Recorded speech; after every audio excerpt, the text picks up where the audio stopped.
السلام علیکم اسٹوڈنٹس، میں اپنے یوٹیوب چینل پیس نیٹ ورک کے ساتھ ناصر جاوید۔ آج کا ہمارا لیکچر ہوگا نیشنلزم کے بارے میں، nationalism in South Asia. IR کا یہ ٹاپک ہے جس پر آج ہم بات کریں گے کہ ساؤتھ ایشیا میں نیشنلزم کب شروع ہوا، کیسے شروع ہوا، اور نیشنلزم کی موجودہ جو کنڈیشن ہے وہ کیا ہے، موجودہ صورتحال کیا ہے۔ لیکن اس سے پہلے کہ ہم ویڈیو کی طرف آگے بڑھیں، آپ اس چینل کو سبسکرائب کر لیجیے۔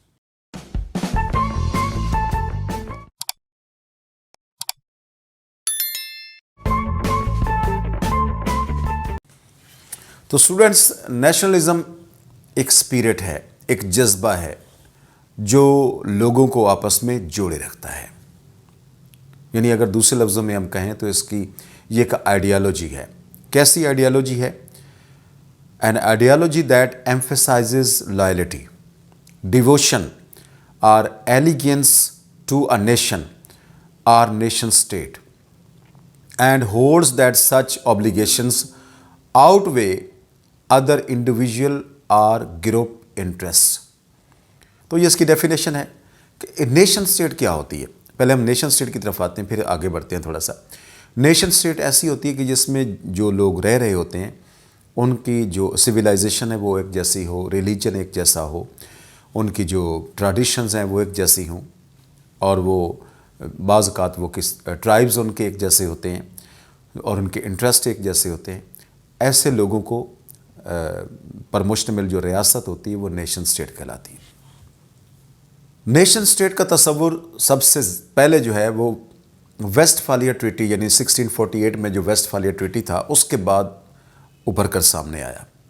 اس کی وجہ یہ تھی کہ اس سے پہلے امپائرز تھیں، اور امپائرز نے اپنی طاقت کے بل بوتے پر بہت سی قوموں کو اپنی امپائر میں ضم کر رکھا تھا، اور جب ویسٹ فالیہ ٹریٹی کے بعد ان کو انڈیپینڈنس دی گئی اور نیشنز کی بنیاد پر ان کو آزادی ملی تو وہ نیشن اسٹیٹ کی شکل میں ابھر کر سامنے آئے۔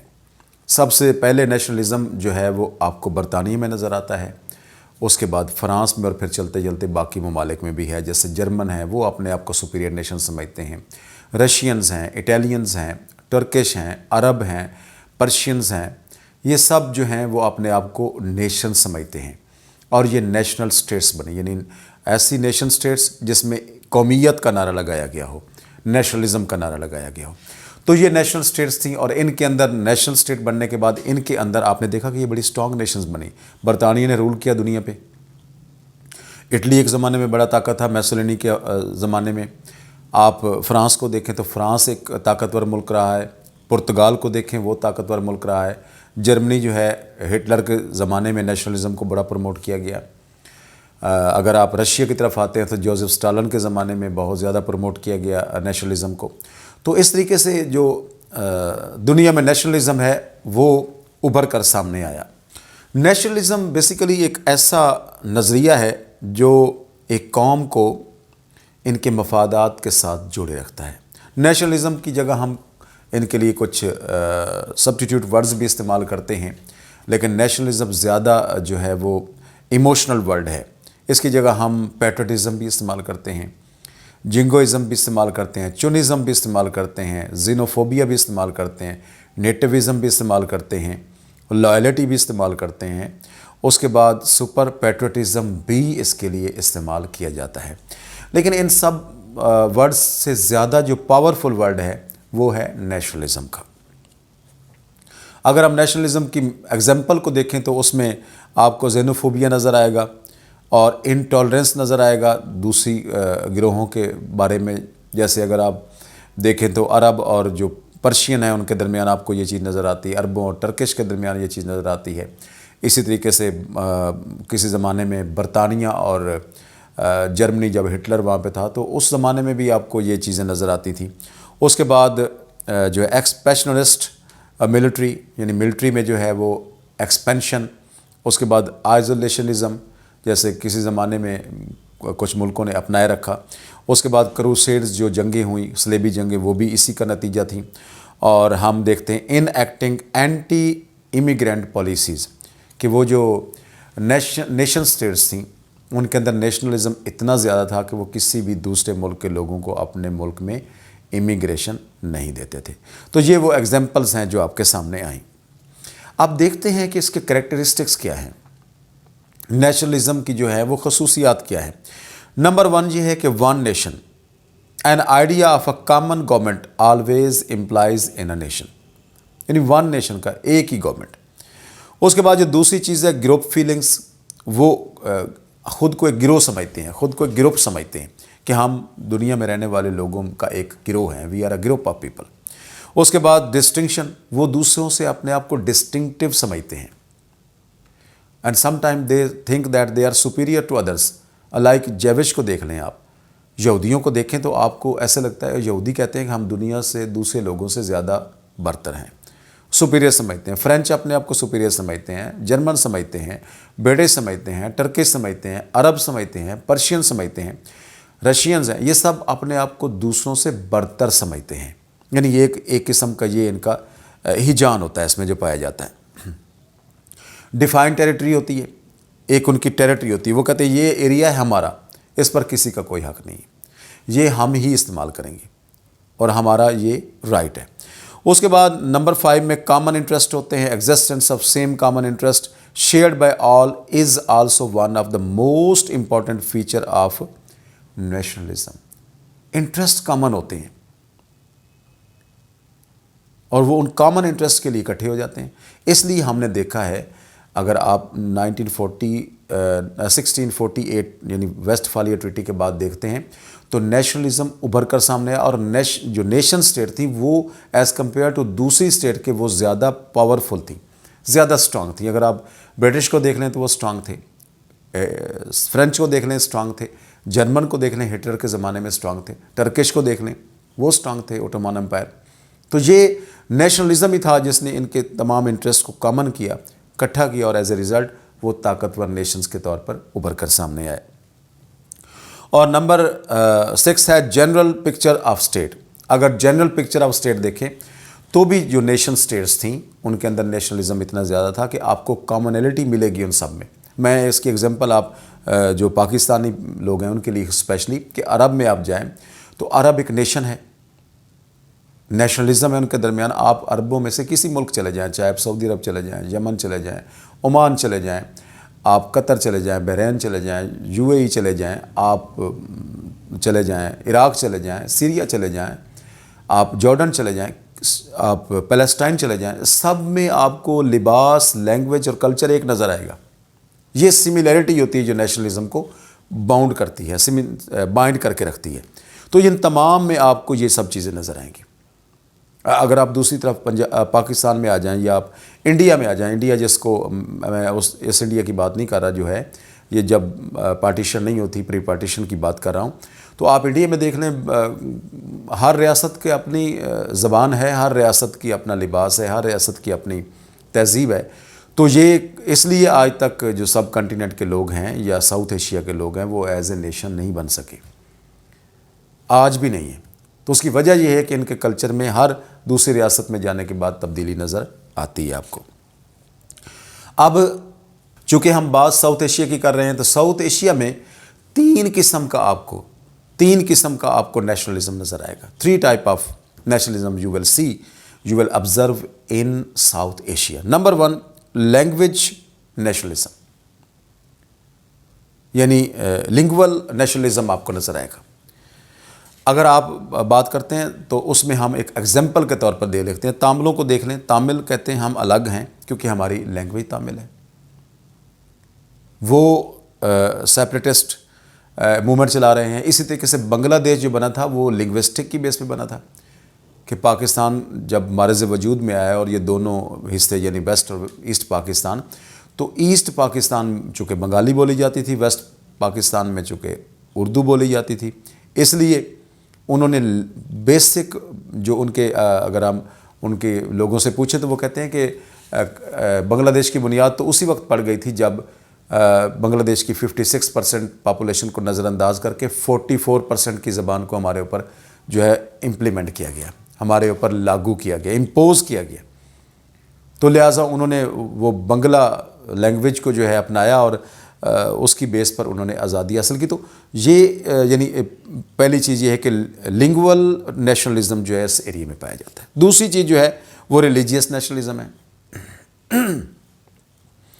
اگر آپ اس خطے کی صورتحال کا سامنا دیکھیں تو آپ کو نظر آئے گا کہ برِ صغیر میں اس وقت 3 بڑی قومیں تھیں، مسلمان، ہندو اور تیسرے نمبر پر سکھ آتے تھے. سکھ تھوڑے تھے. تو یہ جو ان کے درمیان تصادم رہا ہے دونوں قوموں کے درمیان، مسلمانوں اور ہندوؤں کے درمیان، وہ نیشنلزم کی صورت میں آج بھی موجود ہے. آج بھی اگر دیکھیں تو انڈیا میں 4-5 ایسے مذہبی گروہ ہیں موجود ہیں جو جیسے شیو سینا کو لے لیں، جیسے BJP کو لے لیں، جیسے RSS کو لے لیں، جیسے اگر آپ کوئی 1-2 اور جماعتیں ہیں ان کو لے لیں، تو وہ سب کیا ہیں، یہ بجرنگ دل ہے، وہ سب کی سب کیا ہیں، رائٹ ونگ کی جماعتیں ہیں جو چاہتی ہیں مذہب کی بنیاد پر ریاست کو چلانا. تو ریلیجیس نیشنلزم اس خطے میں دوسری چیز ہے. تیسری چیز ہے post colonial nationalism. Post colonial nationalism کی بات ہم اس لیے کر رہے ہیں کہ جب کلونیلزم تھا تو اس زمانے میں برِ صغیر کے یا ساؤتھ ایشیا میں جو نیشنلزم تھا وہ کچھ اور طرح کا تھا. یعنی اس وقت یہ جتنی بھی قومیں تھیں، چاہے وہ مسلمان تھے، چاہے وہ ہندو تھے، چاہے وہ بدھ تھے، چاہے وہ سکھ تھے، چاہے وہ کوئی اور مذاہب کے لوگ تھے یا نیشنز کے لوگ تھے، وہ سب کے سب ایک قومیت کی شکل میں کلونیلزم کے خلاف نبرد آزما تھے. وہ اس خطے کی آزادی چاہتے تھے. اس لیے جو ہے ان کے اندر نیشنلزم ابھر کر سامنے. اور سب سے پہلے برِ صغیر میں جو ہے یا ساؤتھ ایشیا میں نیشنلزم کی بنیاد ہی جو فارن ڈومینیشن تھی، یعنی برٹش رول تھا یا کولونائزیشن تھی، اس کے خلاف ان کا متحد ہونا، یہ نیشنلزم کا آغاز جو ہے ساؤتھ ایشیا میں اس وقت ہوا. اب ہم یورپین نیشنلزم کو دیکھتے ہیں. اگر یورپین نیشنلزم کو دیکھیں اور اپنے نیشنلزم کو دیکھیں تو ہمارے میں اور اس میں بڑا فرق نظر آتا ہے. یعنی اگر ہم جو ہے کولونائزیشن کے زمانے کا نیشنلزم دیکھتے ہیں تو وہاں پہ آپ کو جو ہے برٹش رول یعنی فارن آکوپیشن کے خلاف آپ کو یونٹی نظر آتی ہے، ایک گیدرنگ نظر آتی ہے، ایک قوم بنتے ہوئے نظر آتی ہے. جو ویسٹ کا جو آفٹر ویسٹ فالیا ٹریٹی کے بعد جو ان کا نیشنلزم ابھر کر سامنے آیا، اس کا جو مرکز تھا وہ ان کی اکنامک ڈیولپمنٹ تھی، وہ ان کی انڈسٹریل ڈیولپمنٹ تھی. یعنی وہ ان کے نیشنلزم کی بنیاد یہ تھی کہ ہم ترقی کریں. اور جو 1648 یعنی ویسٹ فالیا ٹریٹی سے پہلے چرچ کی انوالومنٹ جو تھی وہ حکومتوں میں وہ بہت زیادہ تھی. اس کی وجہ سے بڑی بڑی جنگیں بھی لڑنا پڑیں اور خاص طور پر ایک 100 ایئر وار بھی لڑنا پڑی انہیں 1337 سے لے کر 1454 تک. وہ ایک جنگ بھی انہیں لڑنا پڑی جس نے یورپ کی تباہی کر دی. اور پھر دوسری جنگ جو ہے جس نے ان کو سوچنے میں مجبور کیا وہ تھی 1618 سے 1648 تک، یعنی 30 سالہ جنگ جس نے یورپ کی تباہی اور بربادی کر کے رکھ دی. اور اس کو پھر جو ہے بنیاد بنا کر حکمرانوں نے سوچا کہ چرچ کو جو ہے وہ سیاست سے الگ کیا جائے، یعنی مذہب کو سیاست سے الگ کیا جائے. اور یہی وجہ تھی کہ جب مذہب اور سیاست الگ ہوئے تو یورپ نے ترقی کرنا شروع کی. تو ان کا نیشنلزم اس پہ بیس کرتا ہے کہ ہمیں کوآپریشن کرنی چاہیے، ہمیں آپس میں انڈسٹریل اینڈ جو ہے دوسرے ڈپارٹمنٹ میں ہمیں ترقی کرنی چاہیے. تو ڈیفرنٹ تھا ساؤتھ ایشیا کا جو نیشنلزم تھا وہ ٹوٹلی ان سے ڈیفرنٹ تھا.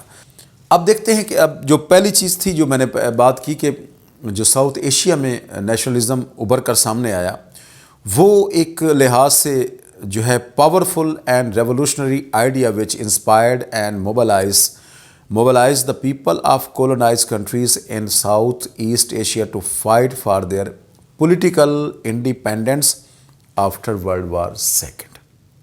تو ورلڈ وار سیکنڈ کے بعد ان کو انسپائریشن ان کے اندر آئی کہ ہمیں ان سے آزادی حاصل کرنی چاہیے. تو اس لحاظ سے ہم دیکھیں تو جو ساؤتھ ایشیا میں نیشنلزم ہے اس کی وجہ کولونائزیشن بنی.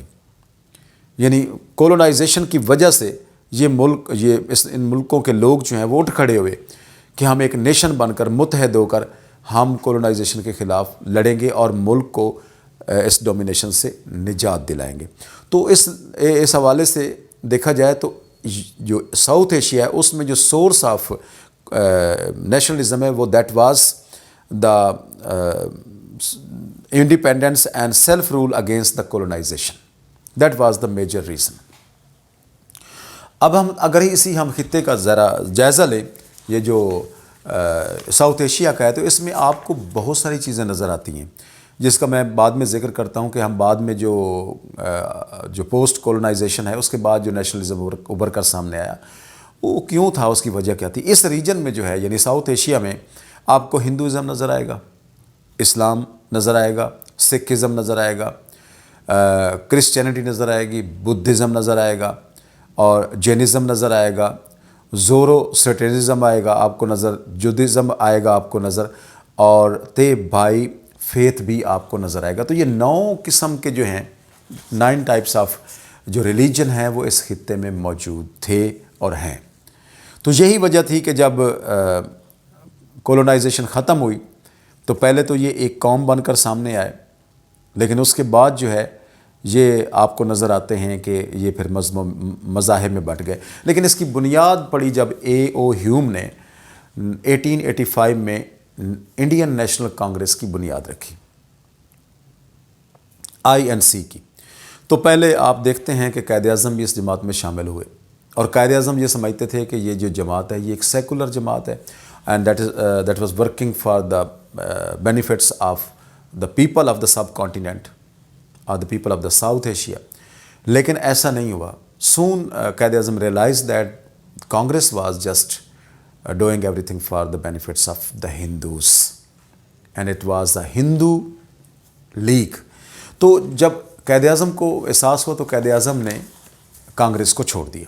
تو جو کانگریس ہے وہ بنیادی طور پر ایک ہندو جماعت بن کر ابھری. یہاں سے جو ساؤتھ ایشیا ہے اس میں جو ریلیجیس نیشنلزم ہے اس کا آغاز ہوا. اس کے بعد 1906 میں مسلم لیگ کی بنیاد پڑی. اب مسلم لیگ کی جو بنیاد پڑی وہ کانگریس کے رد عمل کے طور پر پڑی، کیونکہ کانگریس جو تھی that was working for the benefit and for the interest of Hindus. So Pakistan Muslim league جو ہے، انڈین مسلم لیگ جو ہے وہ اس لیے بنائی گئی تاکہ انڈیا کے جو مسلمان ہیں ان کے ایشوز کو ایڈریس کیا جا سکے، ان کے انٹرسٹ کے لیے وہ سب کچھ کیا جا سکے. تو اس لحاظ سے جو ہے وہ آپ دیکھتے ہیں کہ انڈیا میں جو نیشنلزم ہے اس کا آغاز یہاں سے ہوا. پھر جب پاکستان بن گیا، انڈیا بن گیا، تو اس کے بعد چونکہ دونوں ڈیوائیڈ ہو گئے، اس کے بعد بھی ہندوستان میں جو ہے وہ جو ریلیجیس ایکسٹریمزم ہے اس نے بڑی طاقت پکڑی. جیسے آپ دیکھ سکتے ہیں RSS کو. اگر RSS کو آپ دیکھتے ہیں، راشٹریہ سیوک سنگھ، یہ جو ہے اس جماعت نے، یہ ٹوٹلی ہندوؤں کی جماعت ہے اور یہ چاہتی ہے کہ انڈیا میں سوائے ہندوؤں کی اور کوئی قوم نہ ہو. اسی طریقے سے بجرنگ دل کو دیکھ لیں، وہ بھی اسی طریقے سے ایکسٹریمسٹ جماعت ہے. اور آپ شیو سینا کو دیکھ لیں، بال ٹھاکرے دوسرے مذاہب کے بارے میں کیا کہتے رہے ہیں. اور BJP جو ہے، جو آج کل BJP کہلاتی ہے، پہلے BJO تھی، تو یہ اس وقت just working for just the interest of the Hindus. تو اس سے آپ اندازہ لگا سکتے ہیں کہ یہ وہ جماعتیں جن میں نے، اور چھوٹی چھوٹی بہت سی جماعتیں ہیں، لیکن مین وہ جماعتیں جن کا میں نے ذکر کیا ہے، یہ وہ جماعتیں تھیں جو صرف ہندوؤں کے لیے کام کر رہی تھیں اور آج بھی کر رہی ہیں. تو یعنی انڈین نیشنل کانگریس کے بعد، INC کے بعد، یہ وہ جماعتیں ہیں جو سیاست میں آئیں. یعنی 1920 یا 22 میں RSS کی بنیاد پڑی اور انتہائی قسم کی ایک ملٹری لیول کی آرگنائزیشن تھی.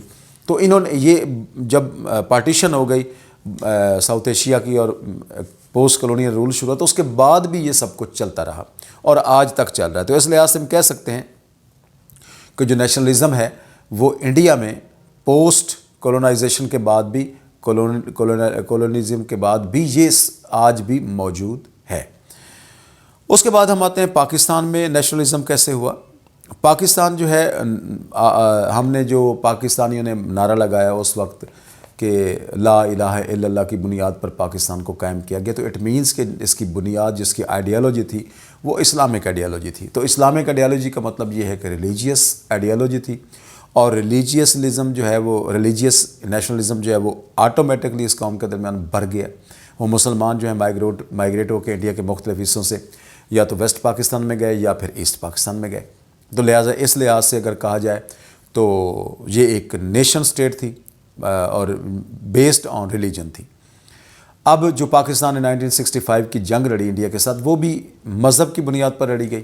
مسلم ہندو بنیاد پر لڑی گئی، یعنی نیشنلزم کی بنیاد پر وہ بھی ایک جنگ لڑی گئی۔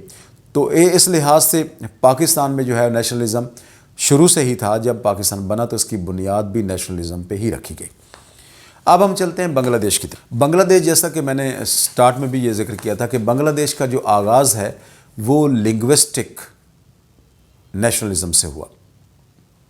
بنگلہ دیش کے دانشور طبقے میں بہت سے لوگ ایسے ہیں جو آج بھی یہ کہتے ہیں کہ جو بنگلہ دیش کا قیام ہے وہ اسی وقت ہو گیا تھا جب بنگلہ دیش میں اردو زبان کو امپوز کیا گیا۔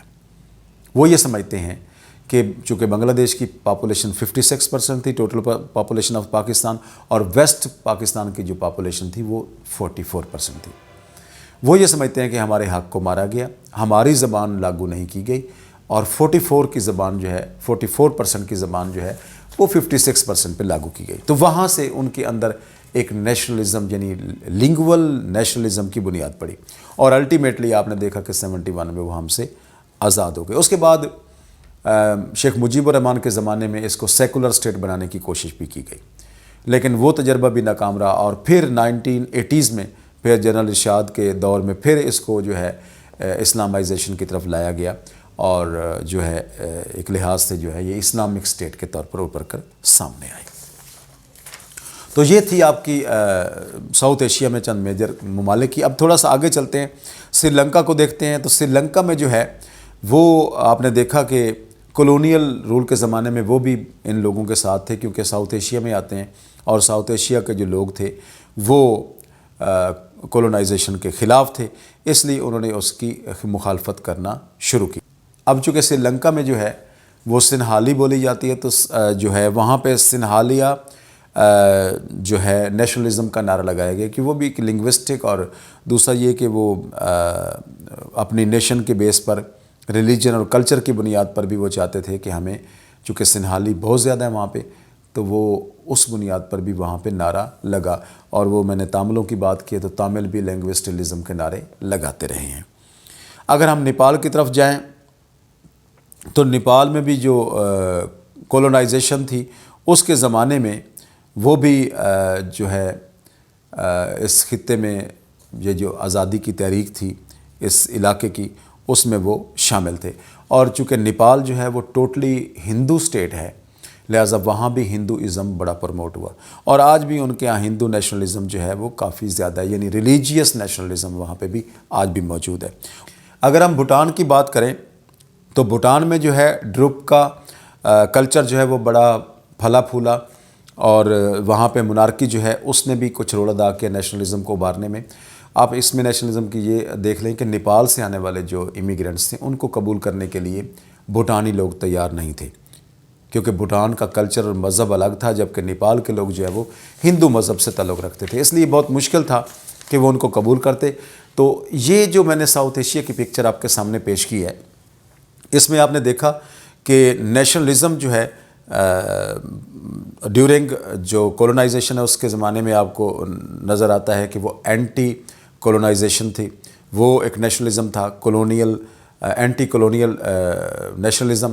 جب کولونائزیشن ختم ہوئی 1947 میں، تو اس کے بعد آپ دیکھتے ہیں کہ ملکوں میں مختلف حصوں میں جو ہے آپ کو نظر آتا ہے کہ وہاں پہ جو نیشنلزم ہے وہ زیادہ تر ریلیجیس نیشنلزم ہے۔ اگر آج ہم بات کریں تو پاکستان کو دیکھیں تو پاکستان میں سیکٹیرین گروپس ہیں، آج بھی موجود ہیں۔ انڈیا میں دیکھیں تو آپ کو ہندو، مسلم، سکھ آپس میں نبرد آزما دکھائی دیں گے۔ سکھزم کی بنیاد پر ایک الگ اسٹیٹ چاہتے ہیں۔ مسلمان جو ہیں، اگر کشمیر کی بات کریں تو وہ کشمیر میں ریلیجیس بیسس پہ اسٹیٹ چاہتے ہیں۔ ہندو جو ہیں وہ ایکسٹریمسٹ ہیں، وہ چاہتے ہیں کہ ہندوستان میں جو ہے کوئی اور مذہب نہ ہو، صرف ہم ہی ہوں۔ تو یہ چیزیں آپ کو نظر آتی ہیں۔ اس کے علاوہ انڈیا میں آپ کو تاملوں کی آبادی نظر آتی ہے، تامل اپنی ایک علیحدگی کی تحریک چلا رہے ہیں۔ آسام میں بوڈو قبائل ہیں تو وہ اپنی ایک تحریک چلا رہے ہیں آزادی کی، تو وہاں پہ بھی نیشنلزم ہے۔ اور اس کے بعد اگر سری لنکا کی طرف چلے جاتے ہیں تو سنہالی ہیں، پھر اس کے بعد تامل ہیں۔ اور میں نے ذکر کیا کہ جب کولونائزیشن ختم ہوئی، یعنی پوسٹ کولونائزیشن میں ہم دیکھتے ہیں، یا پوسٹ کولونیلزم میں ہم دیکھتے ہیں کہ برے صغیر میں اور خاص طور پر ساؤتھ ایشیا میں آپ کو جو ہے وہ نیشنلزم جو ہے وہ ریلیجیس نیشنلزم نظر آئے گا۔